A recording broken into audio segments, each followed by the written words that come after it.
Devils versus the New York Rangers. Round one of the Stanley Cup Playoffs. It doesn't get much better than that. What is going on, hockey fans? My name is Neil Villapiano. I'm the host of the Devil's State of Mind podcast right here on the Hockey Podcast Network. And welcome to this live. You guys are checking this out live either on our YouTube channel, Hockey Podnet, or on the Devil's State of Mind podcast Twitter at Devil's State. We are live. We are going to be previewing the first round of the Stanley Cup Playoffs. This matchup, another matchup of the Hudson River rivalry between the New York Rangers and the New Jersey Devils. And joining me on this live preview, we are excited to welcome on three guys from the Rangers Ed podcast. We are joined by Little Ed, Cousin Ed, and the coach himself, Coach Ed. Gentlemen, how are we doing this evening? What's up, Neil? Thank you so much, buddy, for setting this up. We're really excited to talk a little playoff hockey here. And, hopefully any Ranger fans out there, check out our podcast, man. Yes, please do. Make sure to check them out. They do a great job, tremendous content. They do an absolutely fantastic job. Andy, a.k.a. Front Row Productions, what up? Says, what up, Neil? What is going on, Andy? Thank you for hanging out with us. Wondering if you're going to be in AC at all, especially during these playoffs. You can throw some money down, considering your Washington Capitals did not make it this year. So now you have to cheer for some other team in the playoffs this year. We got Sophie Pens saying, let's go Devils. All right, so we got at least one Devils fan in the chat. We thank everybody for jumping in, and we'll probably get some more people as we go along. But let's kind of start with this, basically. So how did we get to this point? Well, let's start with the New York Rangers.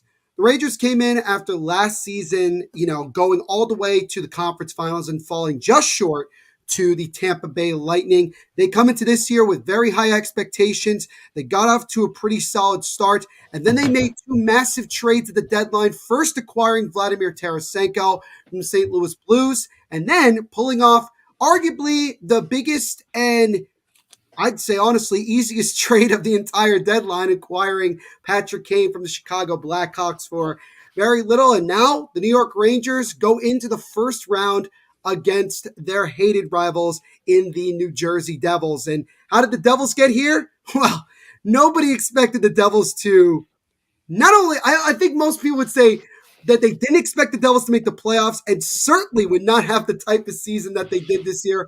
Well over 100 points, new franchise record for that, new franchise record for wins in a season. Jack Hughes with an unbelievable year. Little Ed is not enjoying my all right now. Keep going. And so much, Vitek Vanacek, first goalie other than Marty Brodeur to win 30-plus games in a season.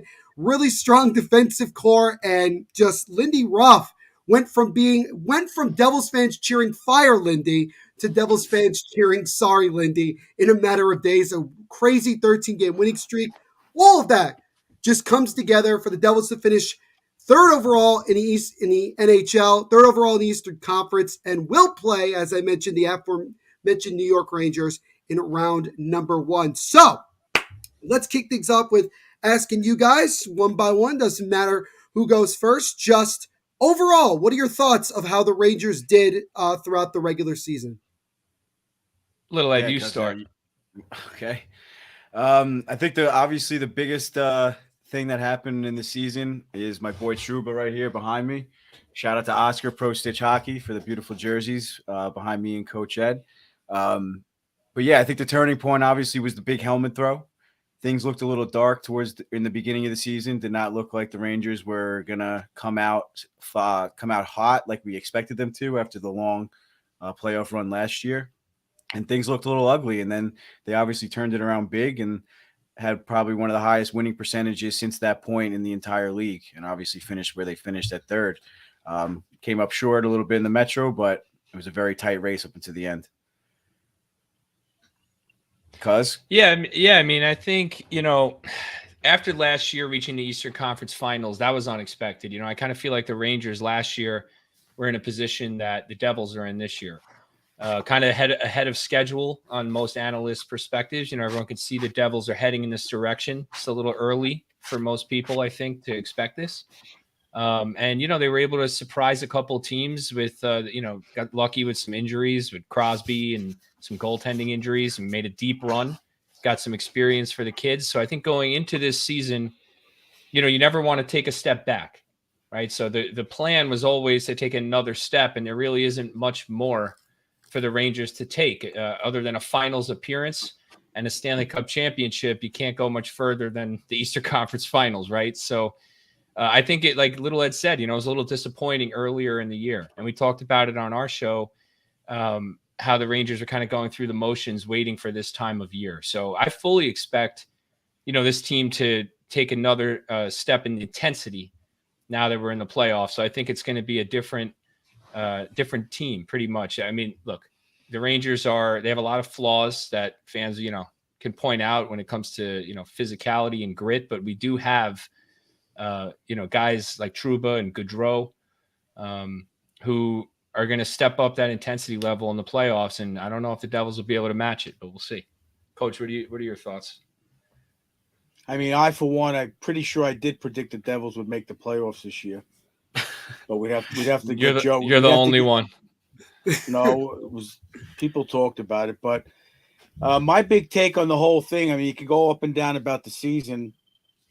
The Rangers did look a little shaky to me more often than you would like, I should say. But this whole playoff series is going to come down to what I always talk about, and that's puck management. If the Rangers, Lindy Ruff's been interviewed, and he said that we started from day one in training camp about puck management. If the Rangers don't have good puck management, they're going to be in for a long series. That's the bottom line. Any playoff series, but they're prone to. Last year, they could have made it easier if they would have had better puck management, in my opinion, getting to the Eastern Conference Finals. They're strong enough where that's all they need to do, and with their goaltending and defense, I think they should have no problem. It's going to come down to how they do that.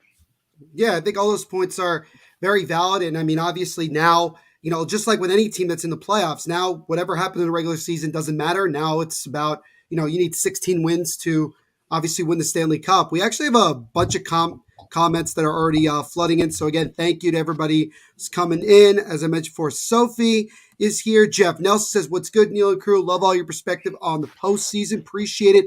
Lauren, my good friend, who is also a diehard Anaheim Ducks fan, she is absolutely thrilled that Dallas Eakins has finally been fired after what seemed like a very long period of time. She also is clearly not a huge fan of James Dolan or Arnie Marino, because I think Lauren is also an Angels fan. So there's that. And then Lori says, "I'm sorry, Rangers fans." Okay. Okay. Not many people like James Dolan, Rangers fans either. Curtis CW's Wall, in here. Yeah, Curtis Wall. He's Check it giving a out. shout out to Coach Ed, saying the Schneider jersey is where it's at. Shout out to CW. Thanks for joining, buddy. Yeah, appreciate it, man.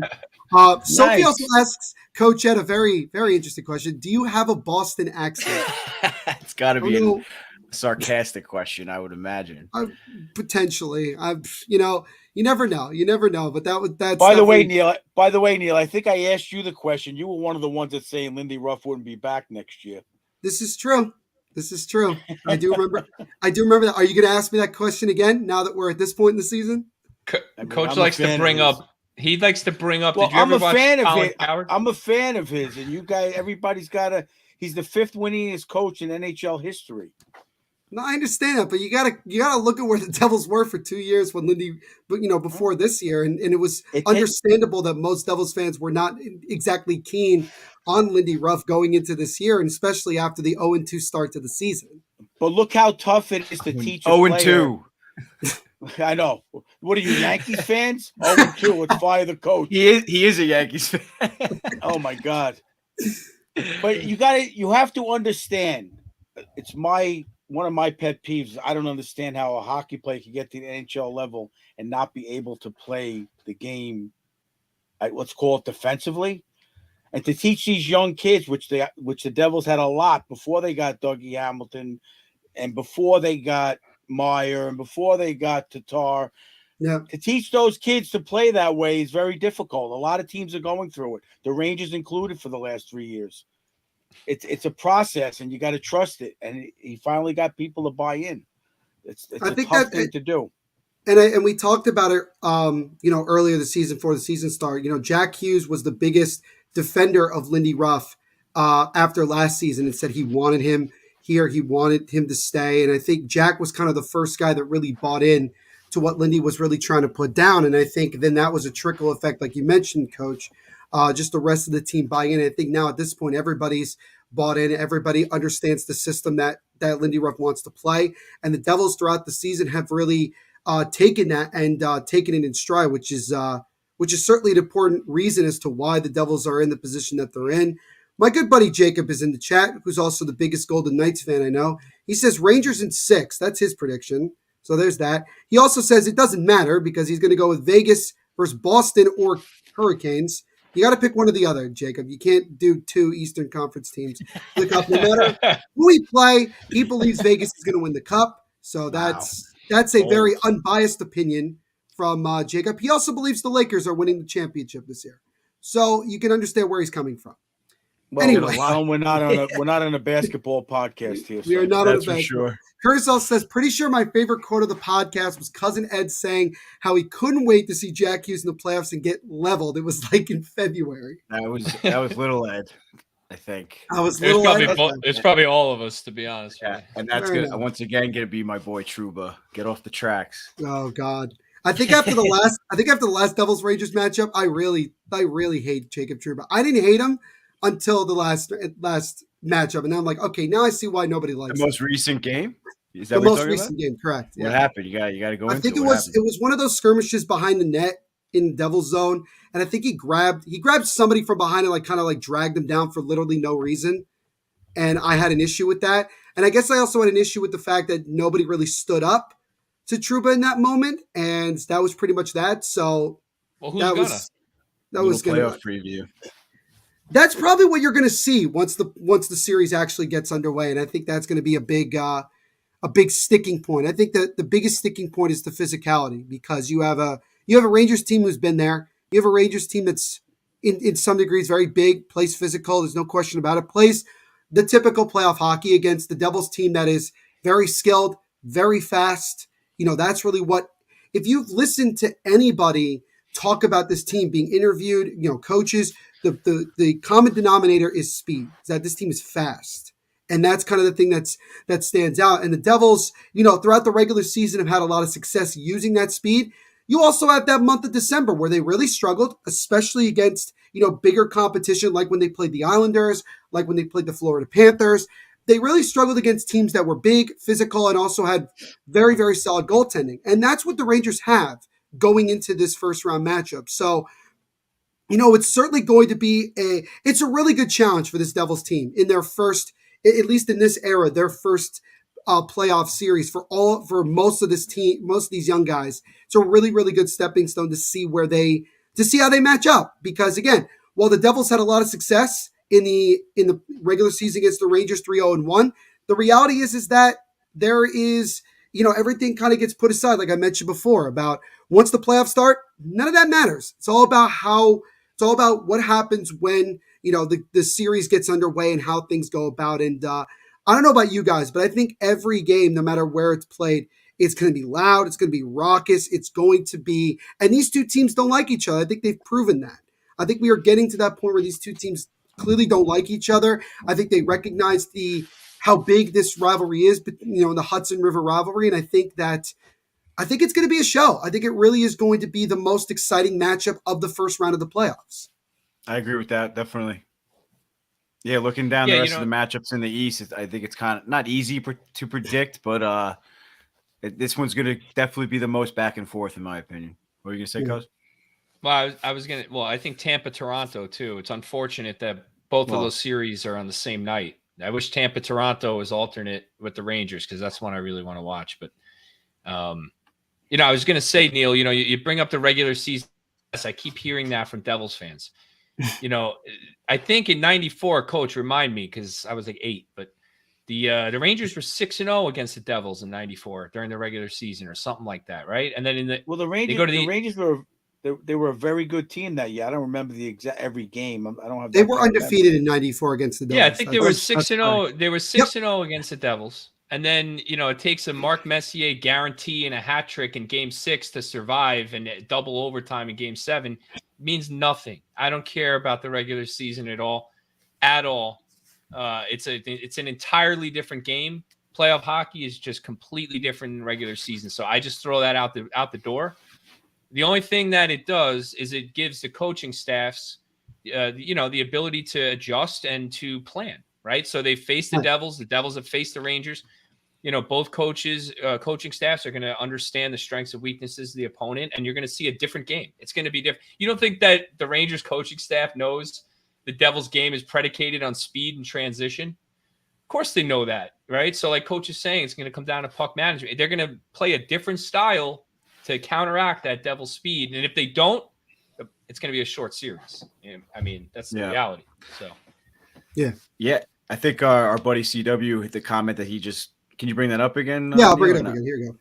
Yeah, I think that's obviously the huge thing. The Rangers definitely have to slow down the Devils. I was watching the FDNY NYPD game yesterday, and a very similar situation happened. FDNY came out flying. They went up 3-0 very early on, and the final score was 6-5, I think, or 7-5 with an empty netter or something like that. So NYPD was a tougher team, a bigger team, a little bit of a slower team, but they were able to kind of slow the game down and control the game and force it to be a game towards the end. So I think that's going to be kind of what you got to see with the Rangers and with the Devils. It's going to be very similar. I love CW's comment there, by the way. He's 100% right. That's how you counteract speed is you forecheck and control the puck in the offensive zone. And, if they can do that, the Devils won't have the puck. It's kind of your speed doesn't mean that much, Yeah. And that's what we took from playing. I was going to say that's what we took from the Islanders. The matchups we had against the Islanders was that they did a really good job on the forecheck, and they didn't really stop us. They just slowed us down and really frustrated us by having really solid defense like in front. And obviously Ilya Sorokin is a tremendous goaltender. And so this is a very similar type of matchup, when you go into this playoff year, is that Shesterkin, while he's had a very solid year, do not get me wrong, comparatively to last year, and I mean, he had an unbelievable year last year. Once he gets to the playoffs, he's going to be locked and loaded. Like, that's really what it's going to be. He's going to have a, very, very, singular mindset of just like, I have to be solid in net. I know I haven't had a ton of success against the Devils, but I know that I can steal a couple of games here or there. And so that's why, from the Devils' perspective, it's really about just, in many ways, not only sticking to the game plan, especially if it's working, but also when it's not working, what are the adjustments? I think that's the biggest thing that Devils fans want to see from Lindy Ruff. What type of adjustments can the coaching staff make if the Devils are in the position where the Rangers are doing a good job on the forecheck, their puck management is doing really solid? What can the Devils do if they're in a low-scoring, drag-it-out type game, which you're going to get a lot of in the playoffs? And so, looking at it from the Devils' perspective, I know a lot of Devils fans, and I'm speaking for a lot of Devils fans. I know that a lot of people are saying that this was the matchup that most fans wanted because of the success in the regular season. But as Cousin Ed just mentioned before, and like I mentioned before, regular season doesn't mean anything once you get in the playoffs. And so it's a whole nother animal. And so I think for the Devils, they're going to have success. It's just a matter of how much success are they going to be able to generate against this Rangers team.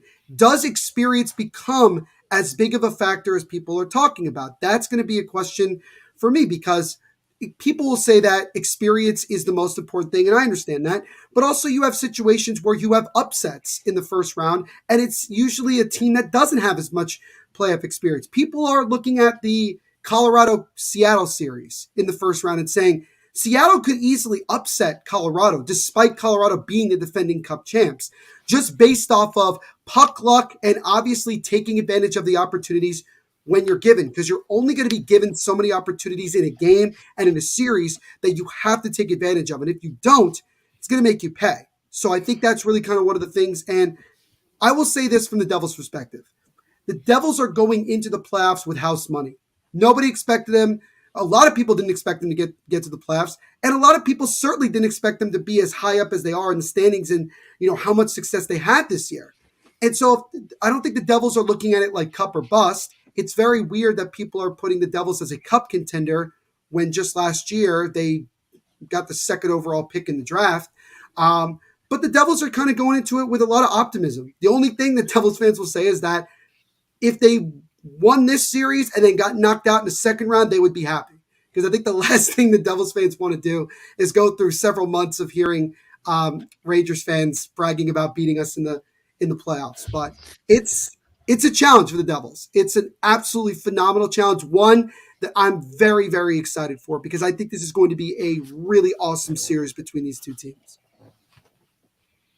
Yeah, Coach, Neil brings up a good point on the experience. Curious, you've seen more playoff runs than I have. Not that I haven't seen my fair share. So I'm just curious what your thoughts are and how important that is. I mean, we saw last year with the Rangers, the kid line was one of our more effective lines in the playoffs, and they had no playoff experience. So do you think that's going to play a factor in this series?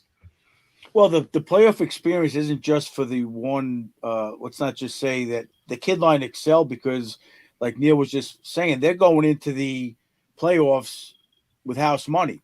If they don't do good, everybody says, oh, they're young kids, they don't know yet. Just like the Kraken, if they go in and they beat Colorado, they're going in. If they lose, we lost to the defending Cup champs. But if Colorado's got the pressure on them right now, that's what every team that faced Vegas that year faced. And Vegas just rolled over everybody because they went in saying, oh, if we lose, we lose. They just put everything on the line. So that's the hard part of playing a team without the experience, because they have nothing to lose, where the Rangers have more to lose because with the trades they made, with the experience they had last year, if they lose, it's more devastating to the fans. And you can already tell the coach is like the star of this episode. You can really tell He's that. the star of everything. Now you know we feel. But anyway, I mean, the experience means a lot. It's going to mean a lot with the intangibles, with preparing for the games, but it's not going to mean a do or die part of the series, in my opinion. You need it, but you need the guys to play the game the way it's supposed to be played. That's where the experience is going to come in. Yeah. Well, I think that. Yeah, go ahead, Little Ed. Go. No, it's okay. We're probably going to say the same thing. I think it's more of like an immediate, like a personal experience. Like players like Panarin, he's going to know, like it already started to show towards the end of the regular season, his puck management and how that started to improve. He wasn't giving the puck away as much. He was getting the puck deep instead of trying to make the pass across ice, things like that. So I think like the immediate experience, like last year, he's going to think on, like, I could have done things a lot differently in the playoffs against the Penguins, against the Hurricanes, and blah, blah, blah. So I think it's going to, on a more personal level, I think the experience is going to matter a lot. Whereas like Jack Hughes, a player like Jack Hughes, he might just keep trying to do the same thing he's been trying all season because it was working, and he doesn't really know what's going to work and what's not going to work in the playoffs necessarily. I mean, I know I always pick on him, but obviously he's your star. And I mean, it's just like little things like that, I think. And then obviously like Goudreau with the experience and like going into the locker room and just saying like, oh guys, when I won back in Tampa, we were down 3-2, and this is what we had to do to change the momentum. Like just like little things like that, like just here and there. Overall, the big picture, I don't think it really matters. Like we've been saying, there could be an upset here and there. Obviously the Devils are most likely going to win at least one game. All Ranger fans on this show can admit that. So there's going to be ups and downs of the series. It's just a matter of how you're able to bounce back. And that's where the experience is really going to come into a factor, because the Rangers had a horrible time last year in the playoffs. Nothing was easy, so they're going to battling that adversity is obviously where the experience really comes into play. Yeah. I think that's a good point. I mean, Cuz, did you have any things you wanted to add to that, or? No, that's pretty much what I was going to say. It's the moments during the series where you have the guys with experience, right? There's moments during the series where you're going to need to lean on guys who have playoff experience as a unit, as a team. Jack Hughes isn't going to be the one to speak up when the Devils face adversity in the series. It's not going to be him. Who's it going to be for you guys? Well, that's a couple guys, right? That was one of the big reasons we got Andre Palat. I think because we got Palat. Eric Hollis had a bunch of playoff experience, especially when he was with Vegas. He helped them get to the Cup final in their first year. You have Dougie Hamilton, who's played in the playoffs a bunch. No. You have different guys like that. I'm literally just Neil. Let me just say this: if I'm the Rangers coach, my whole playoff series plan is dumping into Hamilton's corner and just run him.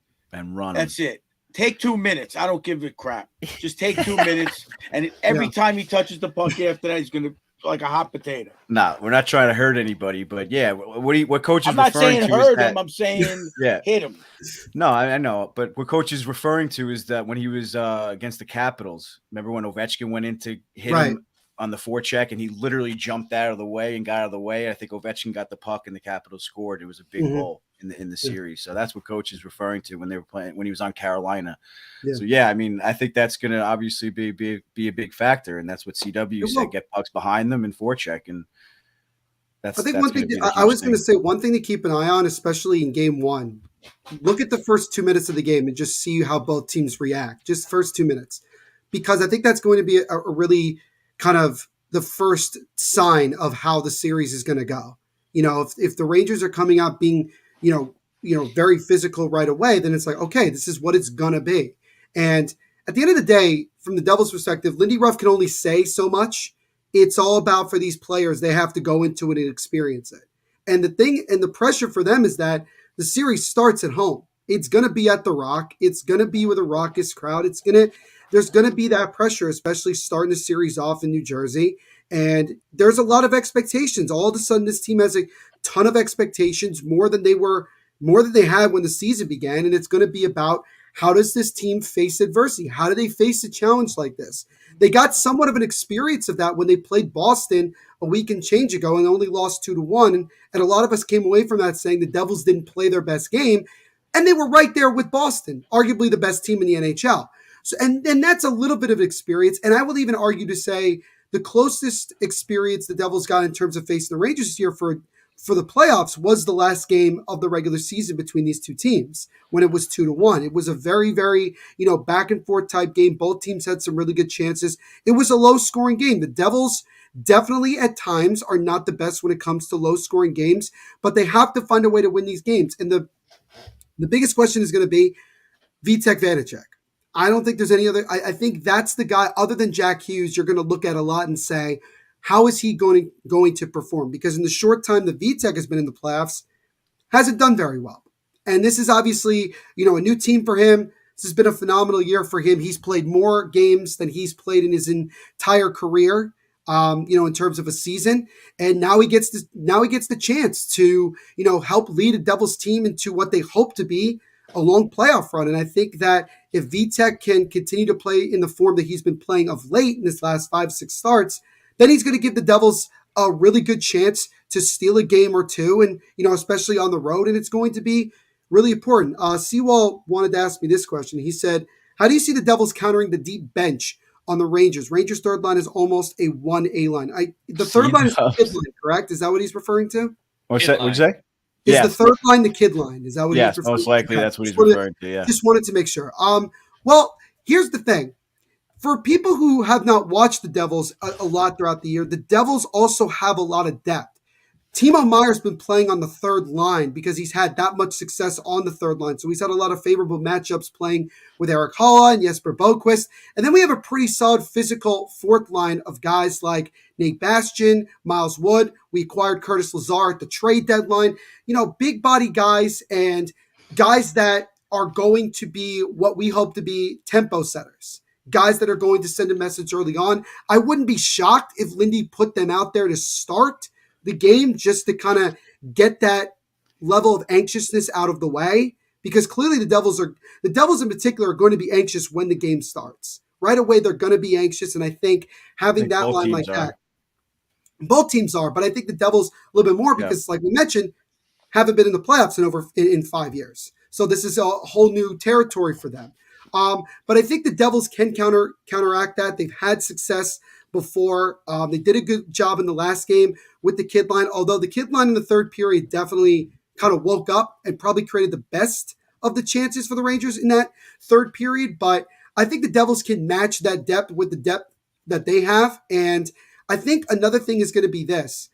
The Devils, Lindy Ruff tends at times to go 11 forward, 7 defensemen to be a more defensive team, which to me takes away from the identity of this team. I don't know if he's going to do that against this Rangers team. I don't know if that's his plan. Doesn't sound like it. But I think that it's definitely possible in terms of depth. You added Luke Hughes, who's bigger, a little bit stronger than what Jack is right now. And Luke's only 18, 19 years of age right now. You have a guy like Brendan Smith who he takes a penalty every game, but he still plays relatively decent defense. You have a big guy like Kevin Ball. Again, another inexperienced player overall, but still, big Ryan Graves as well. So again, like I mentioned before, it's going to be a challenge, but I think the Devils do have depth that they can match it. Not completely, but I think that they can match it in different ways, that they can create a line that could be its most productive. And one thing that also Jacob mentioned, because he said Devils need a better backup goalie. That was a big question towards the end of the season with Mackenzie Blackwood not playing well, Akira Schmid having a pretty good year.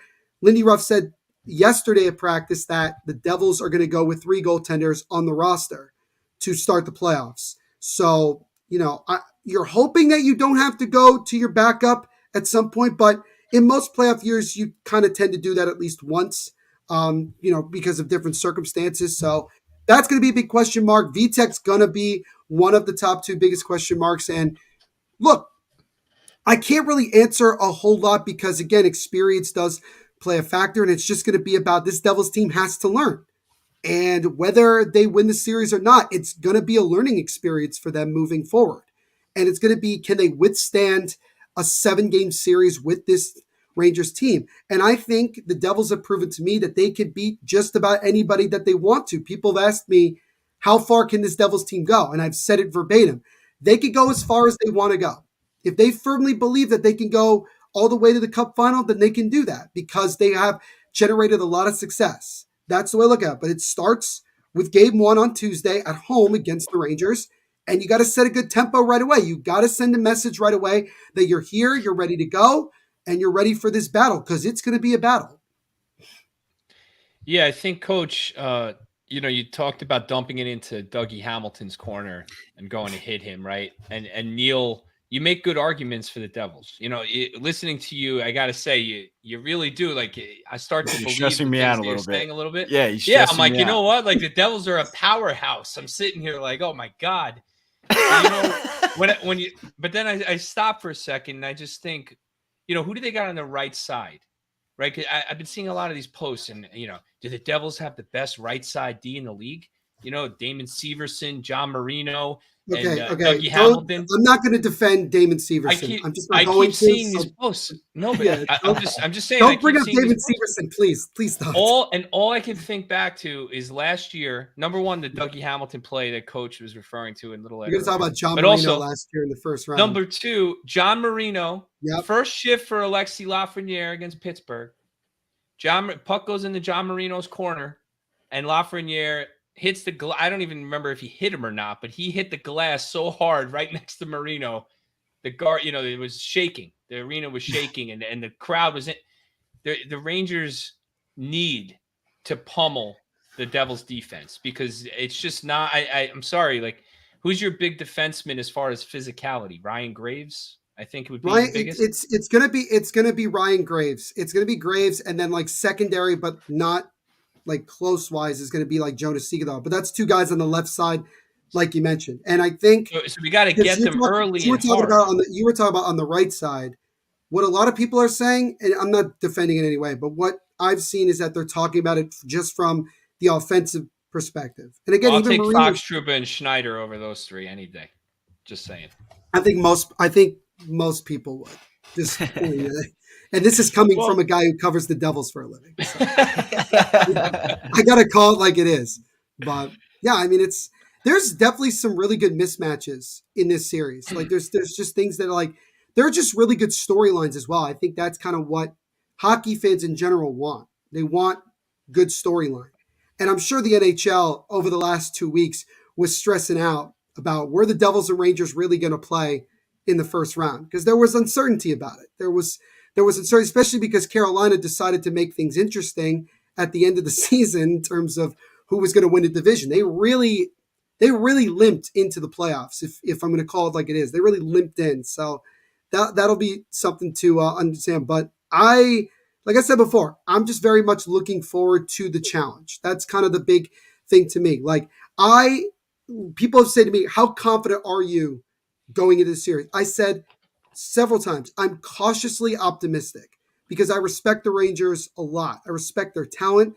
I think Mika Zibanejad is one of the most underrated players in the league and does not get enough credit for how good he really is as a player.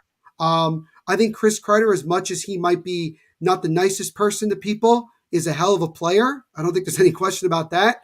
You got Adam Fox, who's a phenomenal defenseman. Igor Shesterkin. Wait, Kreider's not a nice person? Who says that? Okay, so the story. Yeah, we can't glance over that.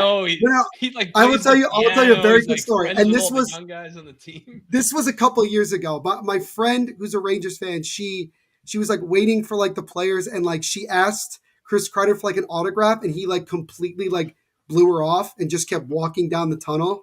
Wow. And so like that was the overall like perception that people had of Kreider, that he was like a jerk or whatever. What language did she say it in? He speaks like 9 of them. Broken English, maybe? I don't know. I have no idea. But I also wanted to show this comment really quickly. Okay. No, I'm not really looking forward to PK Sluban coverage. I know Coach Ed is waiting for Sam and Joe to be all ramped up. Yeah, we got word today that MSG is going to be covering games 1, 2, and 4, right, cuz you said? I think. So, yeah, well, they're going to cover the whole first round, except as of now, Game 3 is an exclusive. Game 3 is exclusively ESPN/ABC. That's what they say. Yeah. Right. So we'll see if there is a Game 5, 6, and 7, which I think there will be. So, Neil, I had a question for you. You keep on talking about referring to the crowd in both arenas. Sure. I want to know what the buzz is around like the Devils world. I mean, obviously during the regular season, it was mostly Ranger fans at the Rock. So do you foresee that happening? What do you think the percentage is going to be? Because I think it's going to be still like 60-40 Rangers from what I hear. I think it'll be much more. I think honestly it'll be much more 50-50. I really do. So? Because I think, because I know Devils fans that were raring and ready to go for weeks, waiting for us to officially clinch. And it didn't matter who we played in the playoffs. Like we're gonna come out, we're gonna be ready to go. And look, I get it. Like it's cheaper to buy tickets to go see the Rangers at the Rock than it is in MSG. Totally understand that. So and there's a lot of Rangers fans that live in New Jersey. I get that. So I know it's going to be like that. It was the most even I've ever seen it, with Devils and Rangers fans. The most even I ever saw was that last regular season game a couple weeks ago. It was like that was one of the times where it was pretty even in terms of Devils and Rangers fans, a balance. I think you're going to see that a lot, especially at the Rock. You're going to see a lot of very loud and clear "Let's Go Devils" chants, but I also think you'll hear a lot of very loud and clear "Let's Go Rangers" chants. You don't think they're going to fill up the Garden too, though? No way. Devils fans? What, you talking about the Devil? Are you talking about the Devils fans? Nah. I think so. Yeah, okay. There'll be a decent amount, but I think there's going to be a good amount. I think that if you've ever seen, a soccer game where there's a bunch of fans and then there's that one group that's just all standing together. Yes. That's what you'll probably see. Honestly, that's what you'll probably see. That's hilarious. I think let's just make it fan clear. club. I've never seen a soccer game. The fan club in the back. The supporters section. That's cousin that lives in Miami, so he's seen plenty of those. No, yeah. I'm sure. No, but yeah, wild. that's soccer games are fun, man. They're a lot of fun. I want to go to one. It's definitely a bucket list thing. Dennis says, don't forget Severson scored the overtime against the Rangers. He did. So he does have some value from an offensive perspective. Because I've said before about Damon Severson, 1 minute he does that, the next minute he shoots the puck into his own net. So it's a love-hate relationship with a guy that probably won't be back on the team next year, but we'll see. And then Gore says the only highlight of his season then. I can't really argue that, though. I can't really argue that one. So that's fair.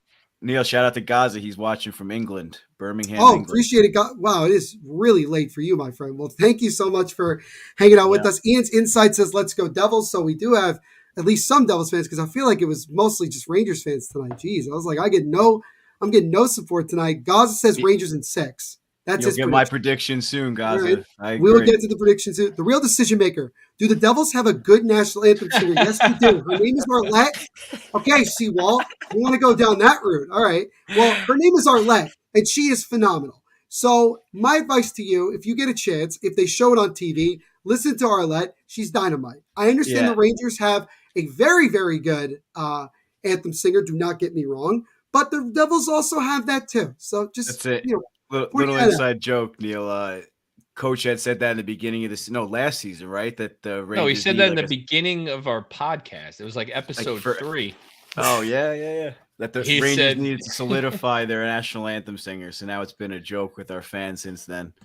Fair enough. And finally, we got John Brancy. Hopefully, found a home for the playoffs. I was going to say, Jeff actually has a question. Yeah, go ahead, Coach. When we met Reader that time, he agreed. Remember at the Garden? Yeah, absolutely. So Yeah. he goes and gets the crowd going. So bring that question up. I think. Jeff Nelson says, "Did you New York fans like the addition of Tarasenko?" I don't know why I'm laughing at the way he says, "Do you New York fans like the addition of Tarasenko? Will he stay?" New York fans, you like Tarasenko? Yeah, right. Do you think he'll stay and sign a deal after this season with the Rangers? All right, so part one of that question, yes, I've wanted Tarasenko as a Ranger since he was a prospect. They should have drafted him. We all know the Dylan McElrath crap that happened and didn't take Tarasenko, but alas, they finally get him this year. And I got to say, I mean, the guy's, his nickname is Tank, and he plays that way. I think he's been playing great. His points, obviously he's not a point per game or anything like that, but he's got like 8 or 10 goals. He shoots the puck. It's what the Rangers have been missing. They have too many guys that pass. Even their 40-goal scorer is one of the most unselfish players in the league. Overpasses. Panarin overpasses. Fox overpasses. Now they got Kane. He overpasses. Who's going to shoot? Someone's got to shoot, So I think Tarasenko's fit in well with that. He's got a couple of nice goals this year, just on the rush, getting the puck and shooting it from the circles. That you need a threat like that in the playoffs. Last year we had that with Vitrano on a smaller scale. So I think that's an improvement with Tarasenko. Will he sign? I mean, it depends. What's the salary cap going to be, right? Is it going to go up 1 million? Is it going to go up 5? Is it going to go up 3? What does he want to do? This is probably, he's 31. This is his last shot, I think, at another contract in his career. He had the shoulder injuries. He's shown that he's healthy. If somebody offers him a $6 million, $6.5 million a year or more, no, I don't think the Rangers will match that. I don't think they'll be able to. But if he's willing to take a 3 or 4 year deal around $4 million, and the cap goes up enough where the Rangers could squeeze that in, I'm pretty sure they'll want him back. I don't know. I mean, coach is going to say you bring him back and do whatever you got to do. Coach, you'll trade Hedl to keep Tarasenko, right? Without a doubt. I'm Kenny Danico's style. I remember last year at the trade deadline, Danico said on NHL Network, "We got to get this guy. I don't know about the cap. Just get it done. Whatever has to be done." So, that's a good way to look at it. I'm old school like Kenny Danico. I like listening to him, and I love this guy. I didn't know nearly as much as Cousin Eddie about him, but I watch him game in and game out. I love the way he plays, his interaction, his physicality, the little things he does to get pucks out of the zone, to make pass. To me, he's a complete player. Yeah. The biggest thing that sticks out for me is his help out, like on the bench. He's always teaching. He's always showing things on the iPad to the young guys, even to Zibanejad, to Kane, everybody. He's constantly talking on the bench, and I can imagine that's only happening even more in the locker room and stuff. And he's got the cup. He's got that experience we were talking about earlier. So that really impresses me, and I think that's a big reason why they would want him to stick around, is because he's already made such an impression, clearly. And I think, like we talked about also with Panarin, I think Panarin kind of snapped out of it too. When Tarasenko came over, Panarin was like, "Oh crap, I gotta play a little tougher. I gotta play a little harder, make the right decisions. Otherwise, Tarasenko's gonna be on my ass." And that guy's huge. Right. So I think that we talked about that in we talked about that on an episode. I think Cousin had brought it up that he definitely made a huge impact on Panarin. Yeah, and guys, to Tarasenko, I'm happy that he was traded to the Rangers. I think most Rangers fans would certainly agree with that. Shano says, "From what I've heard, the salary cap is only going up by $1 million." That is, I think that's been pretty much confirmed considering circumstances. So, I mean, we'll see how much. Well, they're waiting on. Last I saw, that Bettman came out and said it was only going to go up $1 million. But right. These things change. They have to wait to see what the hockey-related revenue is at the end of the right. playoffs, and then it's a negotiation, right? I mean, we'll see what happens. I wouldn't Especially expect it to jump a lot. especially with Valley Sports having problems. So, it's that was a bad thing for the cap. But I mean, look, if it only goes up a mil, then Tarasenko won't be back. There's no way. Fair enough. They're not going to be able to fit him. Cause says, careful if you come to England for a soccer match. Yeah, I'm told. We might have to have a Rangers trip to England. There you go. Ian says, I'm going to the game on Tuesday. Can't wait. Let's effing go Devils. Awesome, Ian. Enjoy yourself, man. Enjoy yourself. He also says, I have a feeling VTech is going to pop up this playoffs. I think that's a big thing for the Devils. I think if, everybody said it last year, if the Devils just have competent goaltending, they'll be fine. Well, they got very competent goaltending this season from Vitek Vanacek. And look, has it been completely solidified? It's tough to say because Vitek also went through a stretch, even when the Devils were still winning games, where he was not completely on his game. He was not completely playing 100% the way he was. And talking to Capitals fans, they said that at this time of the year is when Vitek usually tends to struggle. And because, especially when he gets a heavier workload. And so now he's getting his heaviest workload. He's the number one guy. He's got a lot of pressure on his shoulders. And can he, he played very well the last handful of games going into the playoffs. So that is a positive. Can he do that more consistently once the playoffs start? Again, question mark. It's unfortunate with the Devils.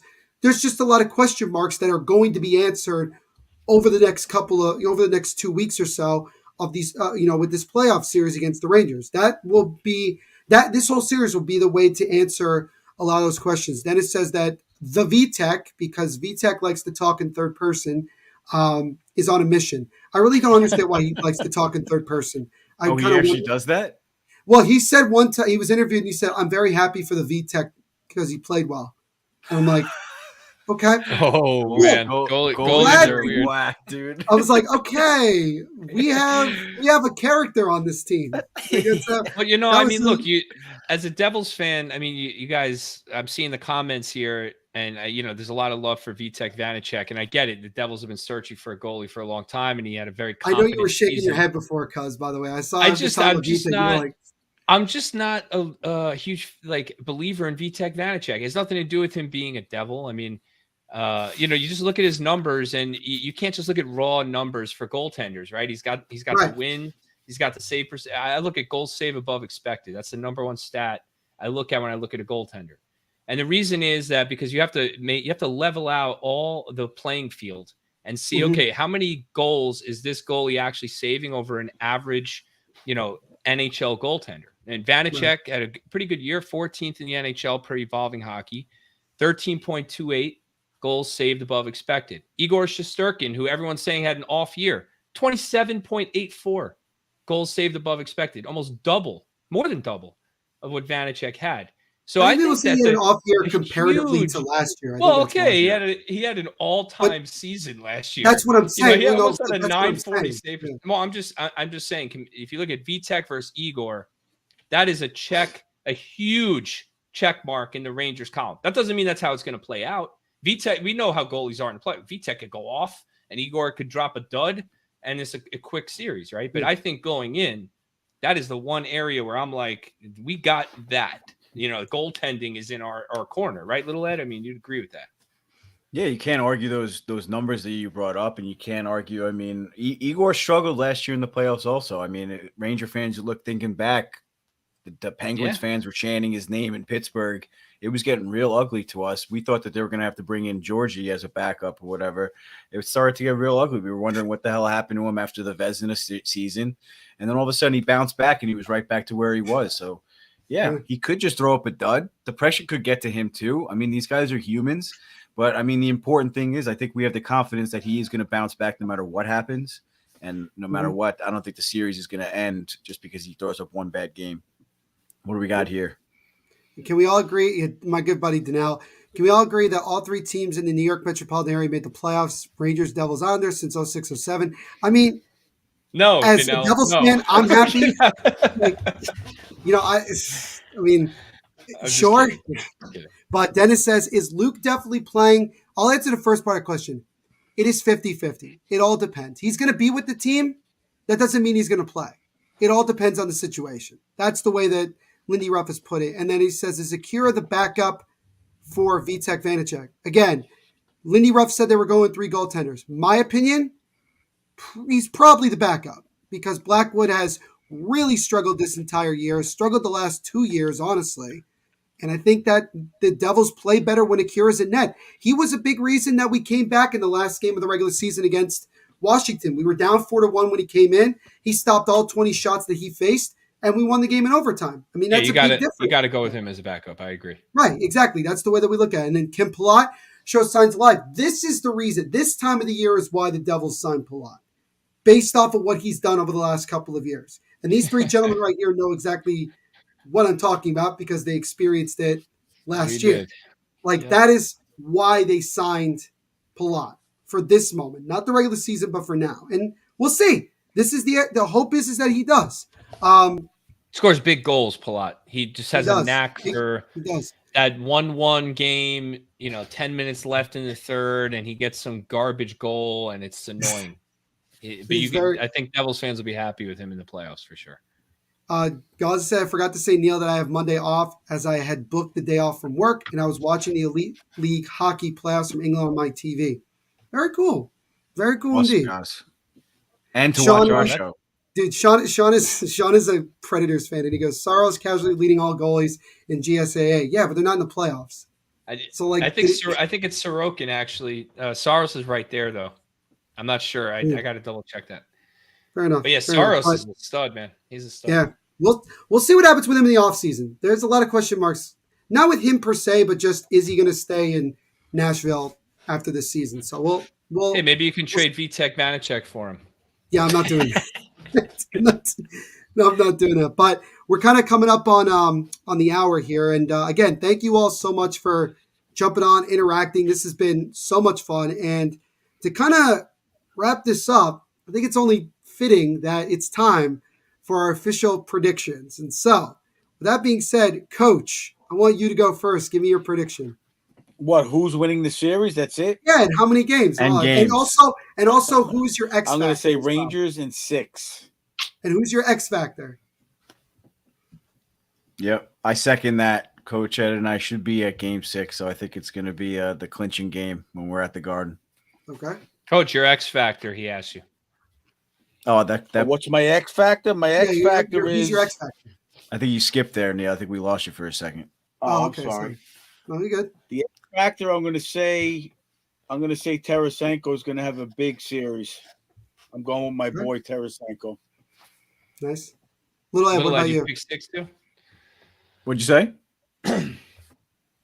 Yeah, I'm going to go Rangers in 6, like I just said. Coach Ed and I should be at Game 6 if all goes according to plan, and I think that'll be the clinching game.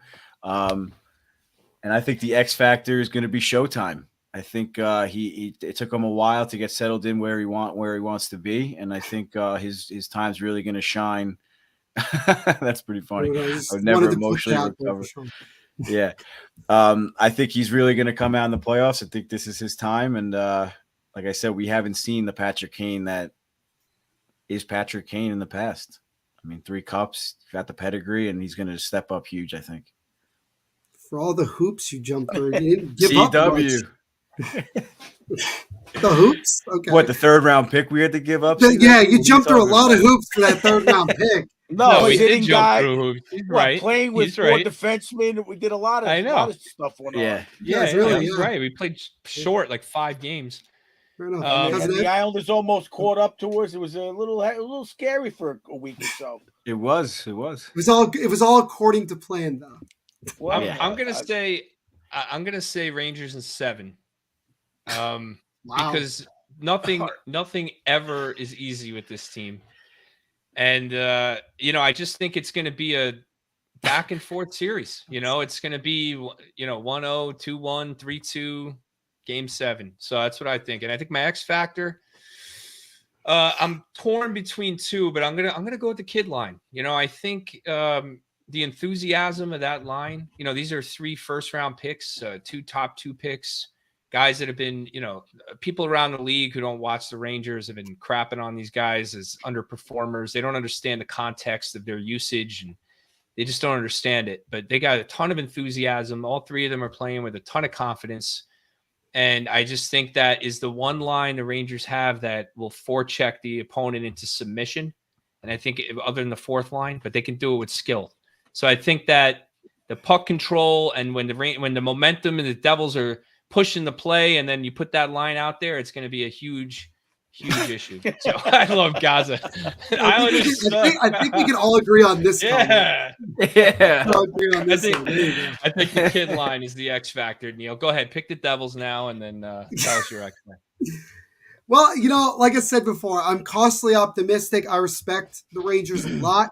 I do think that home ice advantage is a very important thing, and obviously it's not always a decisive factor, but in many series it ends up being. And so, with that being said, I'm going to go with the New Jersey Devils to win in 7 games. I think it's going to go the distance. I think both of these teams are going to have big moments. I think at the end of the day, I think the Devils are going to find a way to get that little extra push. And the guy who's going to give them the little extra push is the same guy that was giving these 3 gentlemen nightmares last year, and that is Andre Palat. I think Palat is probably the most excited of anybody to play the Rangers again in the playoffs. He understands, he played against most of this team last year.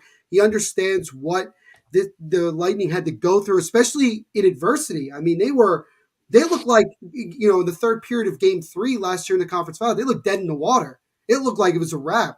And don't remind me, all right? And then Palat and the Lightning were able to strike, no pun intended, and they were able to find a way to get past the Rangers. But I do think it'll go the distance, and I think the guys in red and black are going to find a way to come out victorious in their first major playoff series win in well over a decade. So Neil, I think you know what else? I just want to add this. I'm sorry, but I think another key to the series, not necessarily an X factor, is going to be the Devils staying out of the box. Because I think if the Devils keep it at 5-on-5, I think that they have enough speed to really wear the Rangers down over the course of a game. But if they start taking penalties, the Rangers have 2 elite power play units, right? And that can really be a difference in the series too. I'm sure Coach would agree. Devils need to stay out of the box to win this series. I have one other little nugget. One AX factor. What about even strength in overtime? The Devils are very good at 3-on-3 in overtime, where I would say they might have, I wouldn't say an advantage, but a scarier look. 5-on-5 overtime, sudden death is a little different. I think Devils fans just have. Go ahead, Coach. Sorry. That could be a little interesting if there's a couple of overtime games. I'd like to see something. I don't want to see there will be. I don't want to see it, but every game. It's going to be interesting to see. Every game's overtime. It's going to be double, triple overtime. Yeah, why not? Turned over on offsides calls and all kinds of right. And the rest of the Eastern Conference just looks and says, "Well, I mean, they're going to be dog tired by the time they get to us." Exactly. We'll be fine. Keep playing every series that goes the distance. I think the Devils are also just happy we don't have to play in the shootout the rest of the year. I think I can really go to bed at ease knowing that I don't have to see my team somewhat try to score a shootout goal, because God, this team is the worst in the NHL in terms of shootout. Curtis Seawall says, please no triple overtime in Game 1. No promises. No promises at all. That was awful. That was the funniest thing. I remember last year because I did a live watch along of Game 1. It was the funniest thing. It was like, this game will never end. Oh my God. This game will not end. It was the funniest thing. That was the game Kako scored and they took it away at the end of the third. Right? And it went 3 OTs. I think the Rangers lead the league. I think the Rangers lead the league in other teams challenging goals and taking them away. Okay. Well, if the Devils get a goal, if the Devils get a goal taken away, I cannot guarantee that we won't throw stuff on the ice again. I don't think I can guarantee that they may not happen. We'll see. So we'll see. We'll see how it goes. I hope it's a good series, Neil. As much as I want to sweep you guys, but I hope that as fans we all get to really enjoy the series, and it's well reffed, and you just want it to be well reffed and hard played, and just hope that you don't want the refs to get involved one way or the other. You just want them to kind of stay back and just let the guys play the way that they want to play. We had a couple predictions from people in the chat. Guys are going Rangers in 6, so he's kind of on par. You guys, Sean's going Rangers in 7, so Cousin Eddie's on board with you. Rangers in 6, so I'm really not enjoying this so far. Dennis says he has the Devils in 6. So that's definitely a bold take. So finishing the series in the Garden, That would be something. That would be something if that ends up being the case. Devils have won a game of the Garden.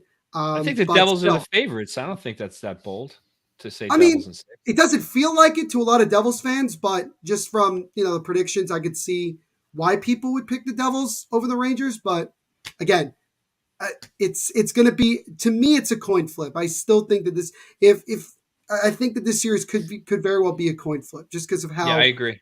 how these two teams are.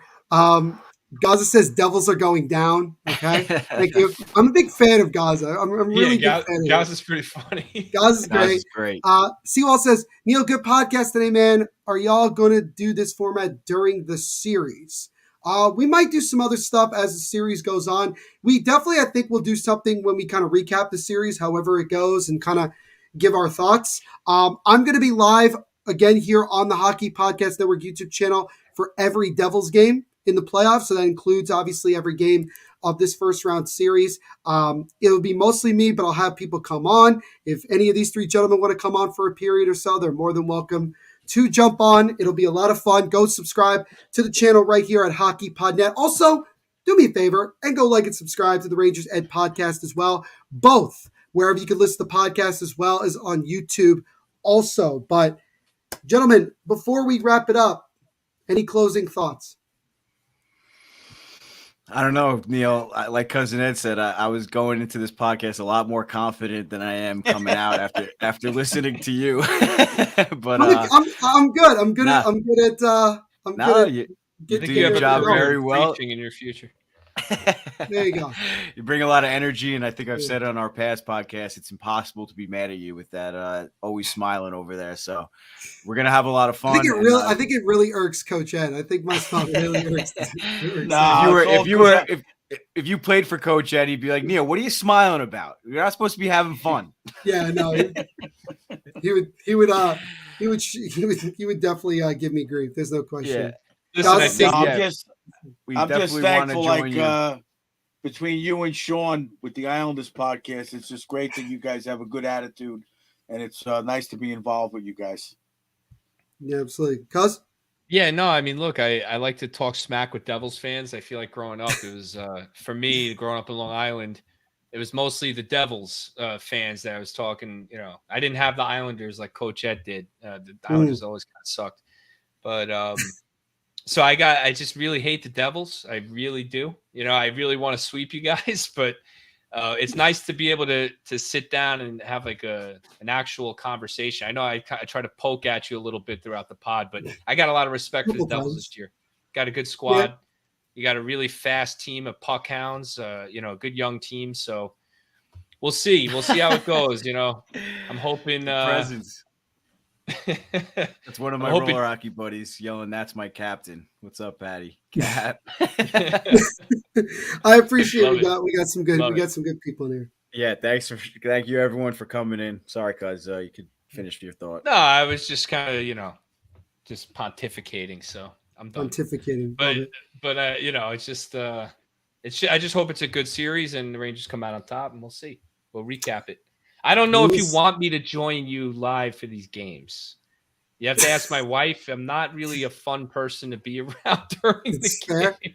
Look, it's up to you. If you want to come on, great. It's up to you. I'll try to pop in for a period or something. Fair enough. But again, Coach Ed and Mikey will be in the same room, so we'll definitely hop on with you for a few games, a few periods at least. Awesome. Awesome. Well, everybody, thank you so much for jumping on. We appreciate everybody, jumping on here on the live and, asking questions, giving their comments. This was phenomenal. Thank you to everybody who checked it out here on the YouTube page, as well as Twitter at Devil State. Like I mentioned before, go like and subscribe to the Rangers Ed podcast. Arguably one of the best Rangers podcasts out there right now. Go also check them out on YouTube as well. As you can see, they got their own pretty sick merch. Gaza says, "Let's go Rangers." So we got some more at the end here. But also check out the Devil State of Mind podcast, wherever you listen to podcasts. New episodes out every Monday and Thursday. So if you guys are listening to this, if you guys didn't check out the live, you could check it out on Monday. So you guys are probably listening to this, and you can get the full-on preview. Check us out on Instagram at Devil State of Mind. Also on Twitter at Devil State. And if you still happen to have a Facebook at this point in 2023, why don't you give us a like on Facebook as well? And like I mentioned before, don't forget to like and subscribe to the Hockey Podcast Network YouTube channel, where we are going to be doing a ton of live watch longs of a lot of the Stanley Cup playoff games. It's going to be a lot of fun. Seawall saying Rangers Ed for the win. Legend saying the gas. Okay. So he's got and then Gaza is definitely pumped up. So once again, everybody, thank you so much for hanging out with us. And Devils Rangers round 1, it's going to be a fun one. So for Coach Ed, Little Ed, Cousin Ed, and myself, Neil Villapiano, we are signing off. And you know what, guys? We're in for one hell of a matchup, right? My heart's going already, baby. Let's go Rangers. Tuesday yet? Is it Tuesday yet? I know, right? Oh my God, man. It'll be a long week. Let's go, and baby. I'll finish it with, let's go Devils.